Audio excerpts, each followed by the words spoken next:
complete set of DNA in it. DNA lies at the center of your cells, inside the nucleus. It's arranged in a spiral shape called a double helix, and it comes in long strands called chromosomes. Well, it's not like that. Let's take a look at that double helix again. Each strand of DNA contains millions of pairs of molecular... Curl your top. See, I can't do it. 19. I can't stick my tongue out and curl it. But Willow can, and she can do it very well. And the reason why Willow can do it is because of the way her genes are made. They're not the same as mine. So yeah, she can do it, but I can't. That's because her genes are completely different than mine. And chances are, because Willow can do it, that means that there's a good chance Willow's mom or dad can do it. They both can. They both can, and that's genes. My mom can do it. We're still going to do it. So what we're going to do is we're going to see if we can look at our own personal DNA from inside our cheeks. So, DNA is in every single cell in your body. Your whole body is made out of cells. You have skin cells. You have cells in your hair, in your feet, in your cheeks. The ones in your cheeks are the ones that we're going to attempt to see. The way we're going to do this, we're going to gargle with salt water. We're going to spit that in a cup. Ooh. We're going to add some alcohol, and we're going to add some food coloring, and we're going to do some stirring.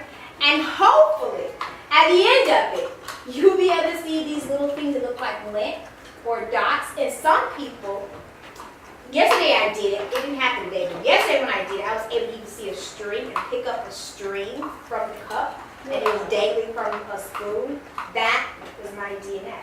Oh, wow. Now, you won't be able to see it like you saw here. So you're not going to be able to see the double helix because you need a microscope. Probably a powerful microscope, like an electron microscope. That's huge and very powerful. But it's still pretty cool to see this thing that makes you you that you never see at all. You know it's there, but you ever see it.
So the DNA can come out. But you gotta do it slowly. Meanwhile, I'm going to come pour alcohol in the next. Wait, do you stir it then? Very gently, very gently. Now do we stir it? Very gently. While you pour it, Try not to make bubbles. For some reason, it tastes more. Mine had bubbles when I did it. Yeah. Just try not to make any extra bubbles. No, it's just salt. How much do you do that? How do you get it off your spoon? How do you get it off? Do it like a drop. I don't know how to like this. It's not coming out of my spoon. Are you supposed to mix it? No, you put one drop. You gotta put it in the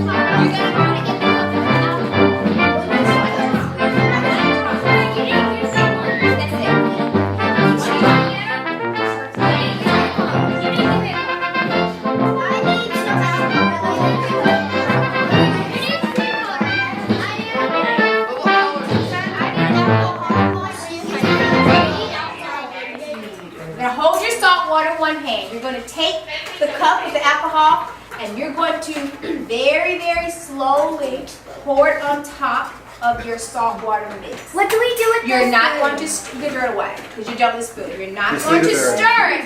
You're just going to quickly pour it on top. Yeah, if you have that purple one, you can use this one because I just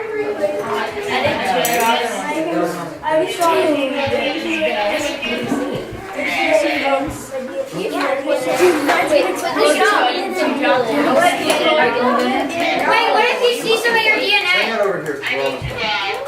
Well, Alright, so what happens, and it sometimes takes a couple of minutes for you to see it, is that if you look in the cup, there will be these clumps that form these really tiny clumps. There may also be these things that look like bubbles on the side. I was able to tell the difference because you can actually break up the bubbles. But if you look close and you wait a couple of minutes, there should be these clumps that form that kind of look like lint in the cup. That is the DNA that has burst out of your cheeks. Yeah, that's nice.